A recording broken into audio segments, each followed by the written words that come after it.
would say welcome back, but you've all been here waiting for me to come back. So, welcome back to myself again. I have a lot of explanations for why I have not made a solid schedule of YouTube videos this year, but mostly it's just because I've been learning a lot. For one of my more recent videos that I posted in December or January, I switched jobs, so I'm no longer a farmhand. I am a crop scout. I use loosely because it's just like a kabobble of everything. I have been really enjoying what I'm doing right now though, and part of the reason I haven't recorded as much is because I don't want my words to be taken as advice because I'm still in the learning phases, but I do want to share what I'm learning with you guys. That's always been the goal of my content. So in an effort to kick this back up again, this is what I'm hoping to do, is to just help you guys learn with me. With that being said, what I say in this video is not agronomic advice. It is just what is going on up here, what we're seeing in different fields.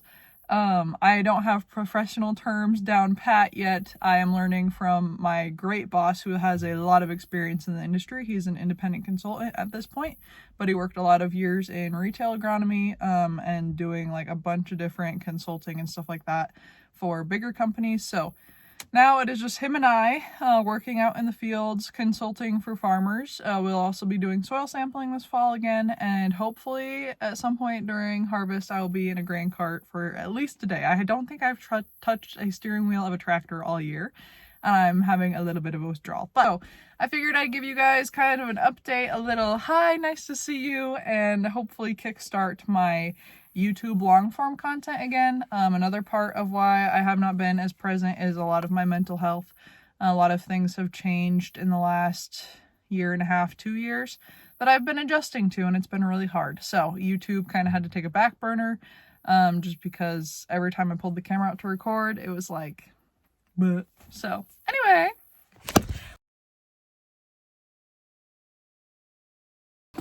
it is the 23rd of May. We just got 6 inches of rain in the area that I live in, North Dakota, and that means stuff got a little bit muddy, a little bit slimy on the roads for a while. But it also means that it took out some of our drought pressure. We've been so dry that if we did not get this rain, it would have had much more adverse effects as we went on without a significant rain.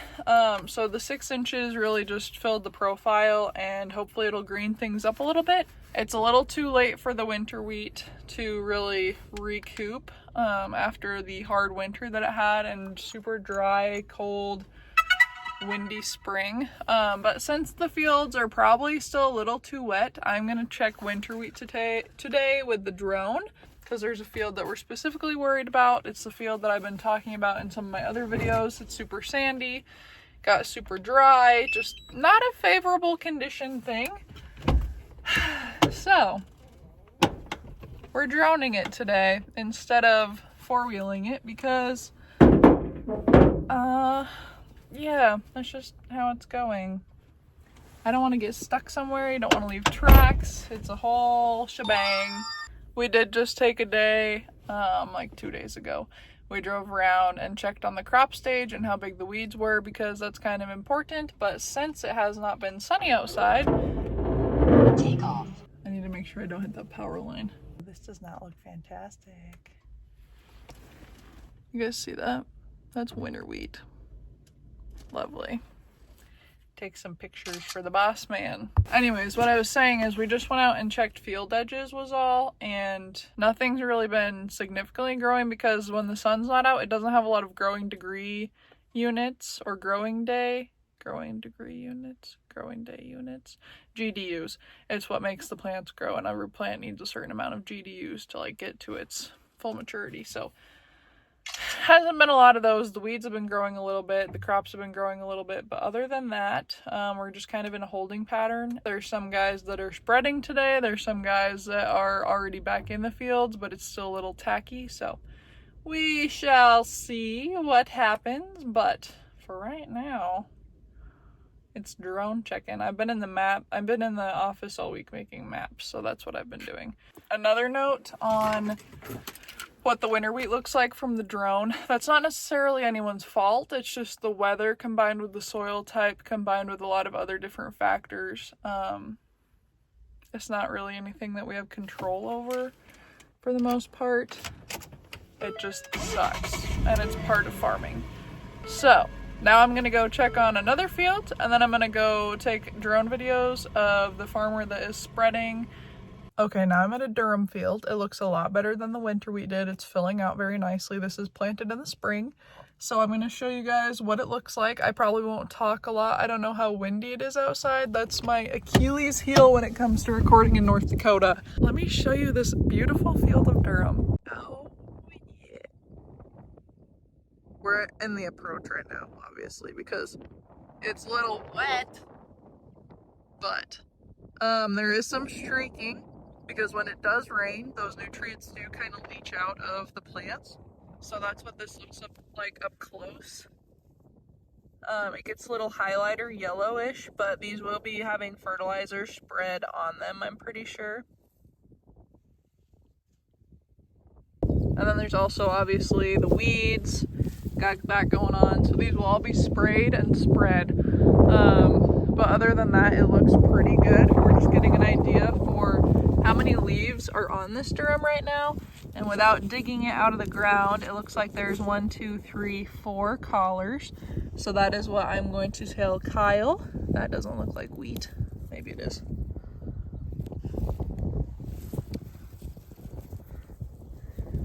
I forgot my soil knife because I was using it in another video that's out of my pickup, but see, we've got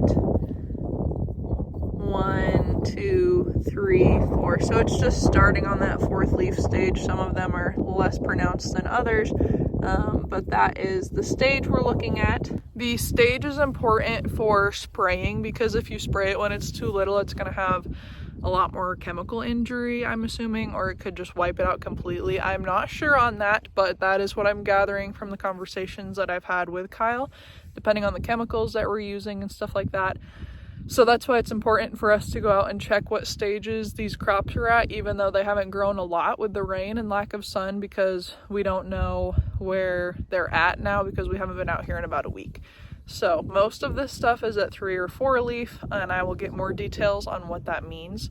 But I am still learning, so bear with me. I'm learning all of the ins and outs about what grass identification is and all the other things. So it's been really fun, and I'm glad that I get to come and look at beautiful fields like this, especially after being stuck in the office all week. It's just mwah. So it is now the middle of July. The crops are well on their way to either almost being harvested, or we have like corn and sunflowers up in western North Dakota. But with it being the middle of July, it is a little hot out today, and by hot I mean North Dakota hot of like probably 70 degrees. I'm a wimp. But today I spent the first half in the office getting ready for soil sampling season, and now I am out in a cornfield. I'm going to dig up some of the trials that we did. I'm also going to go tissue sample some soybeans. So the most important part of today is letting you guys know that I am the world's most mediocre shovel operator on the face of this planet. I will be the first to tell you that I suck at using shovels, and I don't know why. Maybe I just need to do more arm and core workouts, but I've done root digs with Kyle once, and he definitely was way faster than me, which is fine because Kyle's a man, and men should be better at using shovels than girls. You can write that down. Anyway, I'm going to carry some buckets, my GPS and iPad, and a shovel out into the field. I'm going to dig up 5 plants of the root trial product and 5 plants of the non-treated product, and then I'm just going to pour water in the buckets and then put them on a root board, compare them, bada bing, bada boom. So that's what I'm doing right now, but my hands are going to be full, so you don't get any corn walking aesthetic. I don't even know if I'm going to be able to do this by myself, but we will see. So this is what I'm looking at on my app of where we have these trials marked, and I know that this was a 12-row planter, and I can like see where they might have had like a, whatever you guys call a guess row, or maybe the planter just wasn't down straight. But if I come over to where that curve started, or maybe I'm going crazy. I think it's right here. Let's put you guys on the ground. You can see how bad I am at using shovels. I lost a lot of weight. So maybe I just need to gain it back so that I'm better at using shovels. This is hard.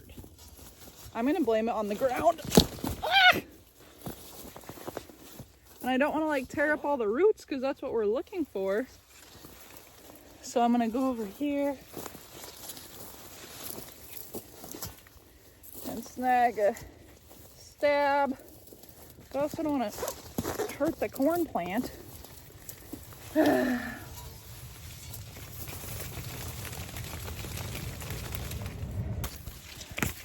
I'll show you one more just to be sure you know how to not use a shovel. It's hot today. Oh yeah, okay. That was actually okay. Woo. See, what the heck? Why is it so hard over there?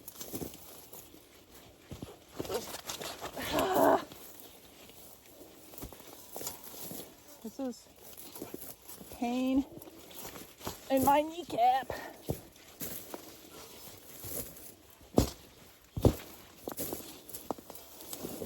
I hate it when you can hear the roots tearing. So that means I didn't do my job right. Also, a little corn update. It's like armpit high, some is head high. North Dakota is not the same as Iowa corn or whatever. Iowa corn, Nebraska corn, any corn. Corn. Nothing but corn. We don't grow a lot of corn up here. We grow it for the ethanol plant. If the ethanol plant wasn't here, they probably wouldn't grow it. I don't know though. But it's short growing season, short corn. Knee high by the 4th of July still does apply to us. So let's see if I can one-hand and jump. Oh yeah. Now we're gonna fill up these buckets with water to rinse those roots off so we can put them on a root board. And then we actually don't know if we'll see a difference or not. On the other ones we dug up, there wasn't really much of a difference. So we'll see, but it's just, would rather have it than not have it.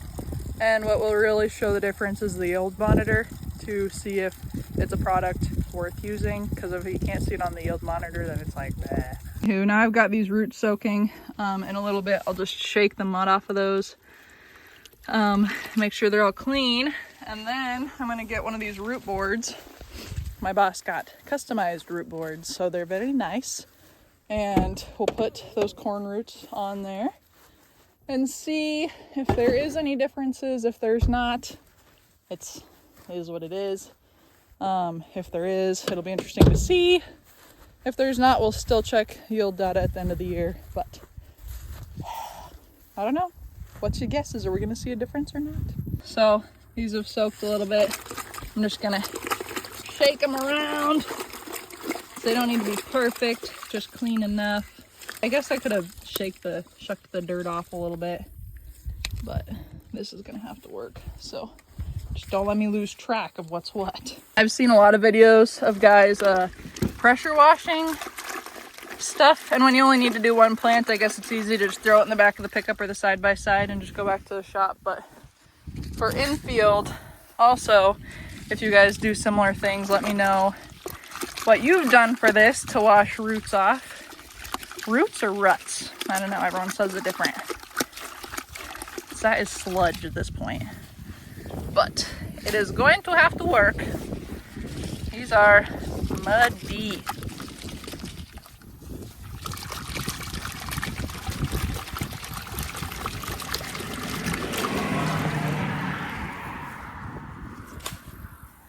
These are the untreated ones. Oh, I guess I have another one in there. Do I? No, that's just a leaf.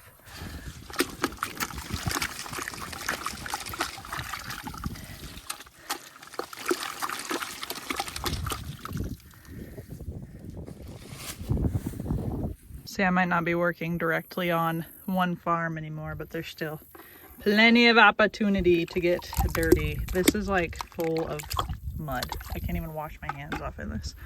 But here are the treated ones. Here's the not treated ones. Is it significant differences? I don't really think so, but we'll put it on the board and make sure. So this root board has measurements across it, down, up. It's just kind of a big checkerboard. In my mind, that is a quilt fabric cutty majiggy because I grew up with my mom sewing and stuff. So we'll put the treated on one side, the untreated on the other. I did not bring an expo marker, rookie mistake. See if you can tell the difference. This is the treated, this is the untreated. So we'll get some pictures, snap, snap. But yeah, this is why we take data at harvest, because I also could have messed this up by snapping roots off or something like that. So you can definitely tell some of these are snapped off, but there's only so much you can do when they're in the ground. So we just have buckets of mud to dump out, and then tissue samples on some soybeans. This is a very unusual day because normally I don't do anything with the corn and soybeans. Well, not anything, like we've been scouting them and such, but we don't grow a heavy amount of corn and soybeans. It is a very small percentage. Maybe not this year because a lot of people are growing corn because it's just one of those years, but up in North Dakota, we definitely grow a lot more small grains. Okay, now I am in soybeans. We're taking samples to see if we need to foliar feed anything. And with soybeans, it's not like wheat and corn where we like top dress nitrogen, right? Because soybeans make their own nitrogen, and I'll show you guys that in a second. But with soybeans, we're taking the first, like the newest trifoliate, and that is 3 leaves out of, I'll just show you guys because technical terms and I don't get along. But we're making a little bouquet of soybean leaves to throw in an envelope to see what nutrients the plants are deficient in, if any. If we need to foliar feed anything, I'm not sure what the results will come back as, but I know that we won't have to put nitrogen on because, like I said, and like most of you guys know, hopefully, soybeans make their own nitrogen. So I will show you how they do that. They just fixate it in the little nodules, and you can tell how well they're fixating nitrogen because they get pink in color. So I'll dig up a plant after I'm done taking these samples and I will show you that. So I'm just walking around out here and we are going in, and so I'll put my sample down for a second. So this is a soybean plant. And you guys have probably seen a lot of soybean plants because there's a lot of soybean and corn growers on YouTube, and I respect the heck out of them because they know a lot more than I do. But we have all these stems, and like on a pea, I call these nodes. I don't know what everyone else calls them, but we're going to get to the top. And then this is a trifoliate, but it's not like fully open yet in my opinion or my boss's opinion. So we're going to go one from the top, and this is the newest fully open trifoliate, and that is how we also stage them. Is how many like trifoliates it has. So I'm just gonna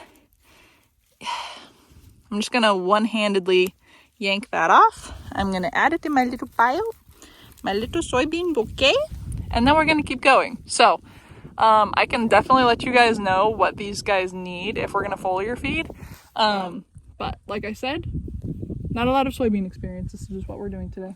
Okay, now that we have all of our trifoliates, we are going to put them in this little envelope to send to the lab. So I'm just gonna slap them in there. I'm gonna leave that open for now because I'm just going to. That's labeled with the field name, grower, and the date for now. And then that'll get to the lab. They'll do samples on it.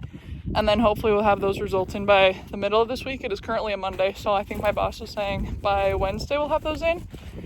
I would also just like to say I'm not bagging on myself for not having experience, but I do know that when it comes to content creation, it's easy for people viewing the content to get mixed up with, oh, this person thinks they know everything because they're making videos, which is not true. It's just we're making videos to share with people that don't have any clue.